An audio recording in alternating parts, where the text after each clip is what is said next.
Hello, Blazers. Welcome to episode 103 of UAB Green and Told, original release Monday, July 31st, 2023. This podcast gives us a chance to share stories from members of the UAB community. Looking for past episodes? Find us at alumni.uab.edu/greenandtold, on Spotify or the Apple Podcast app. And while you're there, leave a written review so more alums can listen in. I'm Greg Berry, a UAB alum and Director of Communications in the Office of Alumni Affairs. According to the National Center for Health Statistics, nearly 70,000 babies are born each week in the U.S. Nearly 7,400 of them are born preterm. Those preemies are cared for by people like today's guest, Dr. Brian Sims. Dr. Sims is a professor of pediatric neonatology here at UAB, and as he'll reveal, his passion for his profession stems from when he was exposed to a love he didn't know he had, back when he was expected to look after his siblings when he was a child himself. I didn't really know that that's really what I wanted to do until I had that experience and I started thinking about it. That was just the beginning. As Brian will share, that early life experience led to a career caring for the smallest and most critical newborns imaginable, something that can be emotional and taxing while including happier moments as well. To see babies able to stay in the NICU for months and months and then finally go home, that's a joyous time. With his credentials and expertise, Dr. Sims could have taken his skills anywhere, but he has made UAB his home. I would challenge any institution on how well we work together at UAB. It really is that Southern hospitality that people talk about. It exists here.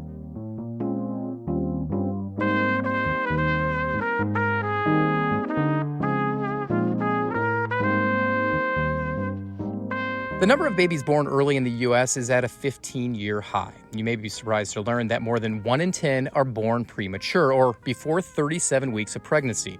The first home for many of these babies is the Newborn Intensive Care Unit, or NICU, weighing less than 4 pounds, struggling to breastfeed or take a bottle, and even experiencing the challenge of taking a breath. The healthcare workers who care for these kids are superheroes, including Dr. Brian Sims. A Birmingham native, Brian grew up in a larger family and quickly became one of those caregivers. The advantage of having multiple siblings is you never are alone. So I had a lot of company growing up, but it was a house full of love. We, had great parents that, instilled some basic fundamental qualities that helped me be the man that I am today, just the respect for people and for family. And another advantage of having siblings is you learn how to work well with others. Oh, true. Very true. When you were 12, you're quoted as saying that you started really kind of helping support your mom and your other siblings by taking care of them. Talk a little bit about that. Yeah, so it was a time where my mom was ill and she had equipped me to which I didn't know that's what she was doing at the time. And I don't think she did either, but she was just showing me how to take care of my sisters, who were our younger siblings. And they were both about 8 months old. And my sister was 2 and, about to be 3. But yeah, they were both still infants. And my mom got sick and my dad had to go back and forth to the hospital. So, and I wasn't the oldest, but they bequeathed to me the responsibilities of taking care of my sisters. And like you said, it was at 12 years old when, I sort of had to step my game up and just fill in that role. And it came seamlessly, in retrospect, but, I didn't even think about it. I had already been trained to do the things that were needed, and I was literally, I slept next to my sister's crib. And so, oh, wow. When she would get up, I would get up. When she needed something, I'd bounce up and do it. And, and did my homework during the daytime. My dad would get my assignments from the teachers, and they were very supportive. And I never missed a beat. And so, it helped me, really learn how to make someone else's life be important other than your own. And so it just was my first initiation into caring for others. Was it about that time that you realized, I think I want to be a doctor when I grow up? Well, not quite.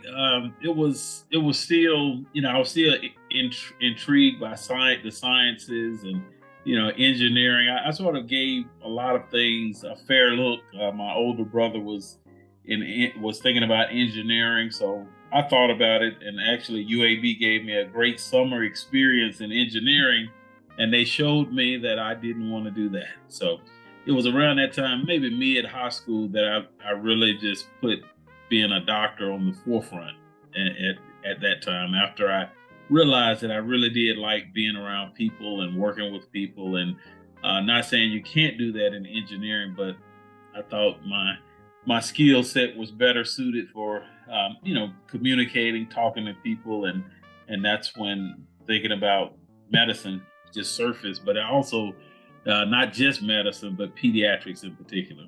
Was it because of the experience with your sisters that drew you to pediatrics? Well, I think it just exposed a love that I didn't know I had. And I think sometimes, it's like when I met, when you meet your spouse, or, you bump into a friend that now you have for life, you don't know it until you meet them. And so, I didn't really know that that's really what I wanted to do until I had that experience, and I started thinking about it. And, the question I even tell my trainees is to really think about something that you could see yourself doing for the rest of your life. When you commit to medicine, this is not well, I'll do it for 2 or 3 years and then I'll try to do something else. I mean, most times this is a lifetime commitment, and that's something you really have to think about what excites you and gives you the drive to get up every morning and do it all over again. And so for me, working with children has always been something that's exciting. And, I appreciate the reward of, seeing a mom bump into me at Target and say, "Look at my child." I really appreciate all the things you did. And it's just wonderful to see them get off the launching pad and do well. So for me, it was that passion that pointed me in the direction of pediatrics. A lot of people, when they're young and they're exploring colleges, they want to move away. You chose to stay in Birmingham, and specifically UAB. Why'd you choose UAB? Yeah, so great question, and it was an easy question for me. So one, going back to my bigger family, one thing that I had to realistically ask the question was, where could I get the best education at the most inexpensive place? And I looked around, probably like everyone else, but what I was able to figure out was, UAB for the cost and also for the scholars that I was going to be around. I thought UAB was the best place for me, looking at everything, looking at expenses, looking at location, getting back and forth to school, because, as a freshman, you didn't have to live on campus. And so that was something that, I just, stayed home and for the first year or so, and then just commuted to school. And it really worked out well. But as I tell in the story, I went to Ramsey High School, which was on the top of the hill. And I literally, took my dream 8 blocks to UAB. And I also knew that, UAB, the School of Medicine, was somewhere that I was strongly considering once I finished college. So I didn't feel the need to go elsewhere. And I know, and I understand people do that for different reasons. And, but again, my family was so loving and supportive. I didn't have this desire just to leave. So, for me, UAB was, a top choice, and it made, and we were on the quarter system then. So I actually was able to work and pay my way through college, just because of, how inexpensive it was. You could actually pull that off even as a young freshman. You mentioned that you went to high school just 8 blocks away up the hill at Ramsey. From the time that you started at Ramsey and the time you finished at UAB, how did the university change? Well, it's been an astronomical flight. Just when you look at the start and the finish, when I give talks to students, I like to just, when I go over my journey, I like to show the old university center that we had in the 80s, and the one that we have now. And it's just a marvelous transition. And so, the alumni house, it's just so many things that have come up on UAB's campus that really shows the growth. And I always joke with people and I say, UAB and I grew at the same pace in a sense, and it's been wonderful to see the changes on campus, the campus greens, for instance, when they enclosed the street right next to the university center that used to have housing on the right where the UAB campus rec was, and we used to go to Bell Gym for that was our recreational gym, and we used to go over there, and so it's just nice to see the campus recreation center is beautiful. Like I say, the campus green is gorgeous. It's just been a beautiful transformation. UAB football didn't exist when I was a freshman. It was club football, and it was always something that was exciting to see. Just UAB build all the programs that have come on campus that have made it just a marvelous experience for students. And it's nice to go to the UAB football games and see all the excitement. And and I just reflect back to I would have loved something similar, and so instead of complain about it, I just enjoy it now. And you embraced college life when you were on campus. You were heavily involved, weren't you? I was in many things. So I didn't, and that's another good point. No matter where you go to college, you can buy into the college life wherever you are. And yeah, I was a part of the SGA. I was part of a fraternity. I got a chance to be a part of the Minority Pre-Health Society. I started mentoring even in college, not knowing that's what was the title of it, but I would still go to some of the schools around the Birmingham area and talk to kids. And again, kids have always been my passion, so it was easy to do. And I volunteered at Children's Hospital, so yeah, I've had a wonderful experience, and it was easy to make the transition from high school to college. It was a lot of instructors that were very helpful, and believe it or not, some of them are still present. I have a graduate student in my lab that's in the Department of Biology where I finished my degree, and Dr. Steve Watts is still there doing well, and he's on my students committee, and that's just that is just so funny to think about, just how far of a distance to be back at the same place in a sense. And it's nice to to be able to work with him now as faculty, and that's just an amazing thing. But again, people like Dr. Watts have been very helpful throughout my career, and they continue to do that for students to this day. And I'm still very active on campus, and have a lot of students that I mentor. And that's one thing that I wanted to change when I started on faculty, was to make the opportunities for students that wanted to be a doctor be better. And I definitely see the vast improvement. And I didn't, and again, I don't believe in complaining. I believe in making it how it should be. So we definitely, with the help of a lot of the undergraduate programs, but they call me. I think I'm on their speed dial. I think I'm on speed dial, and they call me, and they know that any student at UAB that I can help do the same as I did, pursue my dream, I'm all in. You have multiple degrees from this university. You kept coming back. You could have gone other places. Why did you keep coming back and staying in Birmingham? Yeah, well, I did get a chance to leave and go do my residency in St. Louis at Washington University.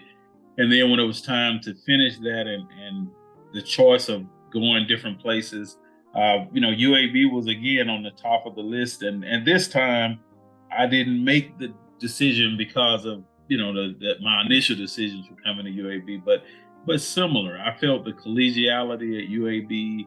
I felt the environment, the support. I thought it was a great place to start my faculty position. And initially, I came back to do my neonatology fellowship, but again, one of the better programs in the country. And it was an honor to come back and do that. But when it was time to stay on faculty, I had some offers at different institutions, but it's even the question now, because some people say, "Hey, will you ever leave UAB?" Well, it's not a matter of will I ever leave UAB. The question is, can someone match what I have here? And I think that's I would say that's good advice for anyone in their career, is that you don't have to leave to say you're leaving. if you have things that you feel are necessary to be successful. And I always felt that it was fertile ground at UAB. I felt that, it's a place when I was working on my Ph.D. as a student, any experiment that I dreamt of, I could find someone on campus that would let me do that experiment or work with me to work out the kinks of the details. And it's still that way to this day. I mean, I collaborate with multiple faculty members and I've been at another institution and the collaborative spirit and the collegiality are just second to none. And I would challenge any institution on how well we work together at UAB. It really is that Southern hospitality that people talk about. It exists here. You mentioned that you work with pediatrics, and I have two kids that spent several days, up to 2 weeks in the NICU up in Iowa when they were born, because they were born 3 pounds 2 ounces, 3 pounds 15 ounces. You work with the smallest of small and cases that are very serious. What's it like working in that environment on a daily basis?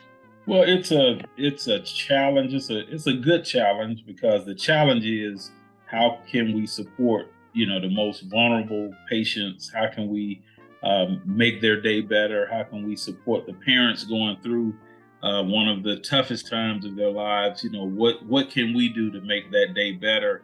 Being prepared and being well trained, well educated for the job. Now you get to do the job, and it's a pleasure and an honor to be in the space. I don't look at it as a stressful job. And what I mean is, it's so many ways that you can help parents and the patients that I look for different ways that I can do that. So I don't think about how much stress that the situation may be, it may be confronting us, but I look at, what can we do to help this family through this tough time, and just to be open to listen more than you talk, and you find out that people are, all of us are more similar than different, and you just find that you can connect with people and help them through this time. And so for me, being in that space, I feel like this is the space that I'm supposed to be in. And that's another thing I share with my mentees is choose wisely on the space that you land in, because you do it for a long time. And when you are in a space that you enjoy being in, you don't feel the stress or the tension. It's a joy to come to work and take care of little babies, and it's a joy to see them go home with their parents, and it's a joy to see them at Target running around the store. And so, for me, I call it a launching pad in a sense. We get to be on the ground when the little babies are ships awaiting takeoff, and so it's a pleasure to help them take off and be better, and more. And most babies do well, even though we deal with a lot of vulnerable babies. But when you look at the overall numbers, the babies leave and they go home, and that's a blessing in itself. Seeing that some babies don't survive one day. But to see babies able to stay in the NICU for months and months and then finally go home, I mean, that's a joyous time. I was honored to be a part of the most premature baby in the world. Yeah. And that was, and that's something that, well, the truth is I'm not the only one that can say that. So that's an honor in itself. But I think, when you're in the space you're supposed to be, I think, heavenly powers put different things in your hands that you can handle. So I was, again, it was a great honor to be involved in that. And again, just to see these wonderful stories that have taken off of all these years is just it's just a joy to be in the space. Talk a little bit more about that smallest baby, because it was 21 weeks, if I'm not mistaken. 21 weeks and 1 day. Man, that just had to have been an incredible experience, being able to be the person kind of overseeing the growth of this child. Talk about the challenges, because I believe it was over 250 days that child spent in the NICU. Yeah, and so the biggest challenge was, when he was born, he and his sister, he had a twin sister, and she didn't survive, unfortunately, but he was able to survive. But it was a tough situation, minute one, just seeing if they were going to be able to survive. And this was because on paper, this baby isn't supposed to survive. But, I think that's the advantage of being in a place where you see thousands and thousands of babies. You learn what the exceptions are. And so, no book can tell you exactly what you're supposed to do in every situation. And so but I was, thankful to have seen enough in my career where, I knew it was something different about this little baby boy, and he proved it. And so again, it was more credit to him, but he definitely showed how feisty he was, and it was just a wonderful experience. But but the challenges were just, it was a question mark. We didn't know how well things would go. We done a lot of things in our neonatal ICU. We have a golden week protocol for extremely premature babies where we handle them a specific way. We do things a specific way to try to minimize any bad outcomes, and we try to do things, our ventilatory strategies, to try to minimize damage to the lungs. And so we do all the things that we know what to do now, but no one knows what to do with a 21 weeker because we have not had the opportunity of caring for them for a long time, because most of those babies do not survive a day at least. So most usually succumb to the lungs being underdeveloped and they're not able to survive. Not only are you working with the smallest of small, the most critical babies, but you're also working with the pediatric doctors of tomorrow. Yes. What do you try to instill in them as they advance their career? Well, one thing, and I'm known for this, and I believe in it, and I said it needs to be the first book I write, but never trust a baby is the slogan that I like to talk to them about. And it just brings up good conversations. But the point is, we're in the neonatal ICU, and so it's not our job to assume that something isn't wrong.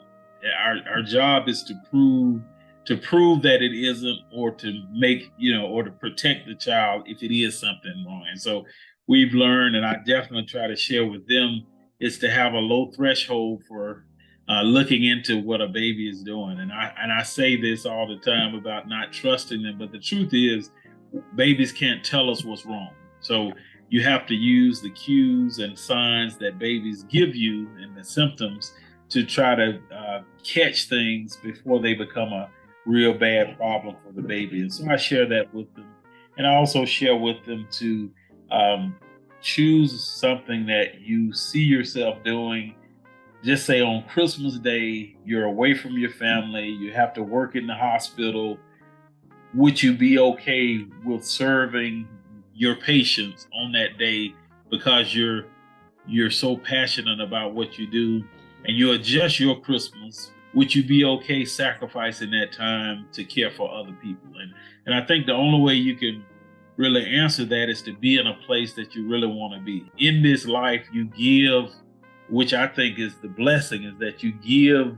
Your giving is also what you're receiving. And I think just being able to give so much to people, it's a boomerang effect, and it comes back to you, and it's a rewarding way to live your life. But you also have to know that it does come with a commitment, a time commitment, and you have to adjust your schedule sometimes for your patients. And it's not to put your family on the back burner, but other people's families are just as important as yours.